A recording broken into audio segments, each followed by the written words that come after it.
ఉన్నదనే మాట నేను మీకు విజ్ఞప్తి చేస్తా ఉన్నా. అంటే ఈ రకంగా యువకులని నిరుద్యోగులను దూరం చేసుకున్నాం.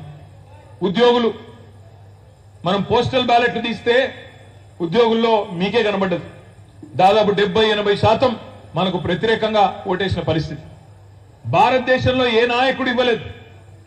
73% జీతం పెంచిన నాయకుడు 9 ఏళ్లలో బహుశా భారతదేశ చరిత్రలో ఏ ముఖ్యమంత్రి చేయని పని కేసీఆర్ గారు చేసినారు. 73% ప్రభుత్వ ఉద్యోగుల జీతం పెంచి కేంద్ర ప్రభుత్వ ఉద్యోగుల కంటే ఎక్కువ జీతం ఇచ్చే రాష్ట్రం తెలంగాణ. కానీ ఉద్యోగులు దూరమైంది. ఎందుకు దూరమైండ్రు? వాళ్ళకు 73% పెంచింది ఎక్కడో పోయింది, అది మర్చిపోయిండ్రు.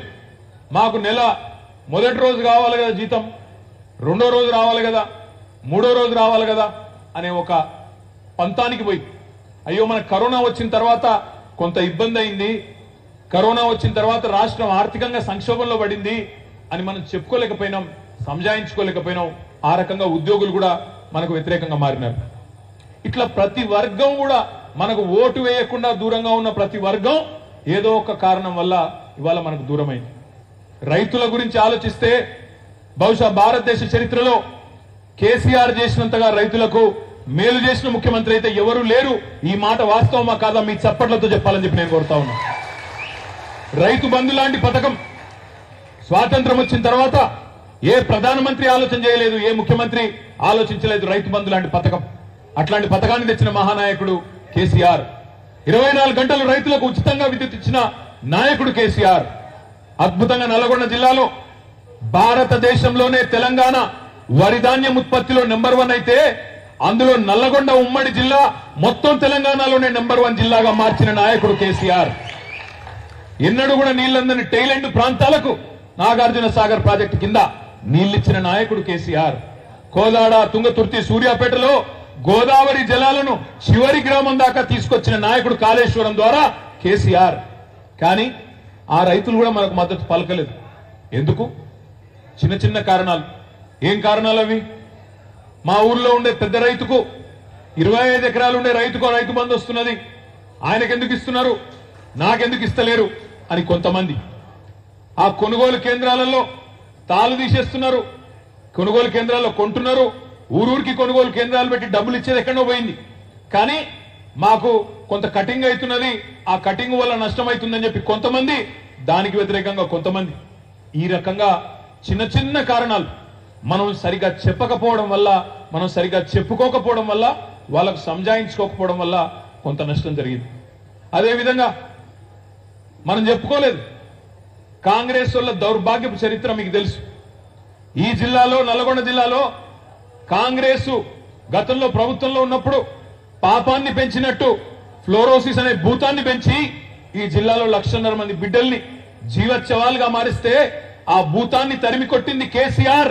అందుకే ఆయన కోటేయాలన్న మాట మనం చెప్పుకోలేదు. మిషన్ భగీరథ గురించి గొప్పగా చెప్పుకోలేదు, మనం గట్టిగా చెప్పుకోలేదు. కాంగ్రెస్ వాళ్ళు చేసిన ద్రోహాన్ని ప్రజలు 10 ఏళ్లలో మర్చిపోయినా మనం వారికి గుర్తు చేయడంలో ఫెయిల్ అయినాం.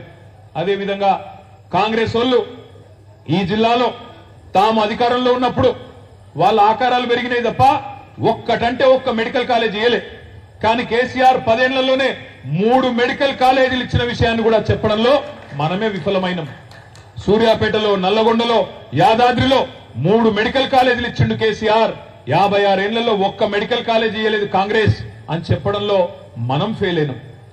గురుకుల పాఠశాలలు 1000 గురుకుల పాఠశాలలు పెట్టి ఎస్సీ, ఎస్టీ, బీసీ, మైనారిటీ పిల్లలకు అద్భుతంగా చదువు చెప్పిండు కేసీఆర్. 20 లక్షల స్కాలర్షిప్ ఇచ్చి విదేశాలకు పంపిండు కేసీఆర్ అనే మాట విద్యార్థుల తల్లిదండ్రులకు కానీ విద్యార్థులకు కానీ చెప్పడంలో మనం ఫెయిల్ అయింది మన నాయకుడు కాదు, తప్పు ప్రజలది కాదు.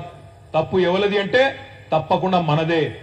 నాయకులు ఇక్కడ కూర్చున్న నాయకులు, ఇక్కడ కూర్చున్న నాయకులు, తప్పు మనది తప్ప తప్పు ప్రజలది కాదు, తప్పు కేసీఆర్ది కాదు. కేసీఆర్ మనని నమ్ముకున్నాడు, కేసీఆర్ మనని నమ్ముకున్నాడు. మా వాళ్ళు ఉన్నారులే, చూసుకుంటారులే, బ్రహ్మాండంగా గెలిపించుకొస్తారులే అని కేసీఆర్ గారు అనుకున్నారు. ప్రజలు పాపం అవతల వాళ్ళు చెప్పే అబద్ధాలకు వాళ్ళు మోసపోయింది. పెద్దలు ఎప్పుడో చెప్పినారు మన వాళ్ళు, నిజం కడప దాటే లోపల అబద్ధం ఊరంతా తిరిగి వస్తుంది. ఇవాళ వాస్తవం ఏంది? 10 ఏళ్ల నిజం ముందు ఈ 100 రోజుల అబద్ధం ఇయ్యాల కనబడుతున్నది ప్రజలకు అనే మాట నేను మీకు విజ్ఞప్తి చేస్తా ఉన్నా. ఇలా ఏ ఊరికి మన నాయకులు పోయినా ప్రజలు అంటున్నారు, అయ్యో మేము ఇట్లా అవుతుంది అనుకోలేదు సార్, మేము ఇట్లా అవుతుంది అనుకోలే, కేసీఆర్ ముఖ్యమంత్రిగా ఉండడం మేము అనుకోలే, ఇంత మోసం జరుగుతుంది అనుకోలేదు అనే మాట ఇవాళ ప్రజలు బాధపడుతూ రైతులు గాని ప్రజలు గాని చెప్తా ఉన్నారు. మొన్న ఒక వీడియో వచ్చింది సోషల్ మీడియాలో. మల్లయ్య గారు అనే రైతు, మూషంపల్లి పక్కనే ఉంటది, ఇక్కడనే. ఆ మల్లన్న అనే రైతు మాట్లాడితే నా కళ్ళకి నీళ్ళు వచ్చినాయి. ఆయన అంటున్నాడు, ఇగో సారు కేసీఆర్ సారు, నువ్వు మళ్ళా రావాలి, నువ్వు ఉన్నప్పుడే మేము మంచిగా బతికినాం, నువ్వు మళ్ళా రావాలి సారు అని చెప్పి ఆ మల్లయ్య గారు మాట్లాడుతుంటే చూసిన ప్రతి ఒక్కరికి, మనిషి అనే ప్రతి ఒక్కరికి గుండె ఎక్కడ కలుక్కుమన్న మాట వాస్తవం అనే మాట కూడా ఈ సందర్భంగా నేను మీకు విజ్ఞప్తి చేస్తా ఉన్నా. అదే మూషంపల్లిలో ఉండే బోర్ల రామరెడ్డి గారు 10 ఏళ్ల పాటు బోర్లేసి అక్కడ పడలే రామన్నకు. కానీ ఇవాళ రామరెడ్డి అన్న కూడా మళ్ళా బోర్లు వేసుకుంటున్నాడు, బొక్క బోర్ల పడే పరిస్థితి మళ్ళా వ్యవసాయానికి వచ్చిందని బాధపడతా ఉన్నాడు. ఈ పరిస్థితి, ఈ వాస్తవాలు ప్రజలకు తెలవడానికి ఎక్కువ సమయం పట్టలే. 100-110 రోజుల్లోనే ప్రజలకు కూడా మళ్ళొక్కసారి మోసపోయి కేసీఆర్ చెప్పినా అయినకుండా మోసపోయినామనే మాట అందరికి అర్థమైంది కాబట్టి నేను అంటా ఉన్నా, కృష్ణారెడ్డి గారు గెలుస్తారు అనే మాట నేను ఎందుకంటున్నా అంటే ప్రజలకు ఆల్రెడీ అర్థమైంది, మనకు అర్థం కావాలి. ప్రజలకు అర్థమైందన్న మాట మీకు అర్థం కావాలి. మీకు అర్థమైతే మీరు గట్టిగా పనిచేస్తే ఫలితం వస్తుంది. ఫలితం ఎట్లా వస్తుంది? మొన్ననే ప్రభుత్వం వచ్చింది కదా అని ఎవరన్నా నిరాశలో ఉంటే వాళ్ళకి నేను యాద్ చేస్తున్నా. 2018లో ఆనాడు జిల్లా మొత్తం మనమే గెలిచినాం. 12కి 11 గెలిచినాం, ఒక మునుగోడు తప్ప అన్ని గెలిచినట్టున్నాం.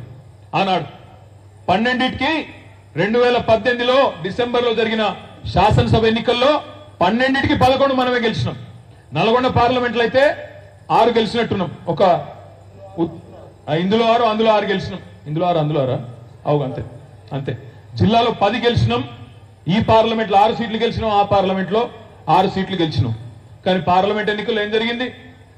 నల్గొండ పార్లమెంట్ ఓడిపోయినాం, భువనగిరి పార్లమెంట్ కూడా 5,000 ఓట్లతో ఓడిపోయినాం. మరి 5 ఏళ్ల కిందట 10 సీట్లు గెలిచిన మనం జిల్లాలో 2 పార్లమెంటు సీట్లు ఓడిపోతే, మరి వాళ్ళ నేను అడుగుతున్నా, 11 సీట్లు గెలిచిన కాంగ్రెస్ పార్టీ దాన్ని మనం ఎందుకు 2 పార్లమెంట్లలో కొట్టొద్దు, ఎందుకు ఓడగొట్టొద్దు ఆలోచించమని చెప్పి నేను కోరుతా ఉన్నా. వాళ్లకు సాధ్యమైంది మనకెందుకు సాధ్యం కాదు? ఆలోచించండి, ఆలోచించి పనిచేయండి అని కోరుతా ఉన్నా. టైం ఉంది, తొందరేం లేదు. ఇవాళ ఏప్రిల్ 1. ఇంకో మాటలు చెప్పాలంటే దీన్ని అచ్చే దిన్ దివస్ అని కూడా అంటారు. ఎందుకంటే అచ్చే దిన్ అని చెప్పి మోసం చేసిన ఆయన ఒక పెద్ద మనిషి ఉన్నాడు. అందుకే ఇవాళ రేపు దీన్ని ఏప్రిల్ ఫూల్స్ డే అంటలేరు, ఏప్రిల్ 1ని అచ్చే దినం అంటారు దీన్ని. అట్లాంటి ఒక పెద్ద మనిషి, ఇంకోవైపు 100 రోజుల అబద్ధం ఈ కాంగ్రెస్ పార్టీ ప్రభుత్వం, ఈ రెండింటినీ ఇవాళ ప్రజలు సునిశ్చితంగా చూస్తా ఉన్నారు, జాగ్రత్తగా చూస్తున్నారు. ప్రజలేం మర్చిపోలేదు. రేవంత్ రెడ్డి గారు ముఖ్యమంత్రి అయినాడు ఏం చెప్పిండు? మీరు డిసెంబర్ 9 నాడు నేను వస్తున్నా, ఉరకండి మీరు బ్యాంకుకి, ఉరుకులు పరుగుల మీద పోయి లోన్ తీసుకోని వాళ్ళుంటే తెచ్చుకోండి, 2 లక్షల రుణమాఫీ నేను చేస్తా డిసెంబర్ 9కి అని మనం అడగలేదు, ఆయననే చెప్పిండు. మరి వాళ్ళ డిసెంబర్ 9 పోయింది, జనవరి 9 పోయింది, ఫిబ్రవరి 9 పోయింది, మార్చి 9 పోయింది. ఇంకో వారం రోజుల్లో ఏప్రిల్ 9 వస్తున్నది. రైతులను అడుగుదాం మనం, అయ్యా మేము అడగలేదు, డిసెంబర్ 9 చెయ్యి అని మెడ మీద కత్తి పెట్టలేదు. రేవంత్ రెడ్డి గారే చెప్పిండ్రు 2 లక్షల రుణమాఫీ చేస్తా అన్నాడు. కానీ ఇలా ఏం జరుగుతున్నది? రైతుల్లో ఏం చర్చ జరుగుతున్నది? అవే బ్యాంకులు రుణమాఫీ జరగలేదని చెప్పి, లోను కట్టలేదని చెప్పి నోటీసులు పంపుతున్నారు, ఆస్తులు జప్తు చేస్తామని చెప్పి ఇవాళ బెదిరించే పరిస్థితి వచ్చింది. అందుకే నేను అంటా ఉన్నా, నల్గొండ పార్లమెంటు పరిధిలోని రైతన్నలకు నేను విజ్ఞప్తి చేస్తా ఉన్నా, డిసెంబర్ 9 నాడు 2 లక్షల రుణమాఫీ జరిగిన వాళ్ళందరూ, 2 లక్షల రుణమాఫీ పొందిన వాళ్ళందరూ కాంగ్రెస్ పార్టీ కోటేయండి, మిగతా వాళ్ళందరూ కంచర్ల కృష్ణారెడ్డి గారు కోటేయండి అని నేను విజ్ఞప్తి చేస్తా ఉన్నా. మోసపోయిన వాళ్ళు మా కోటేయండి, నిజంగా రుణమాఫీ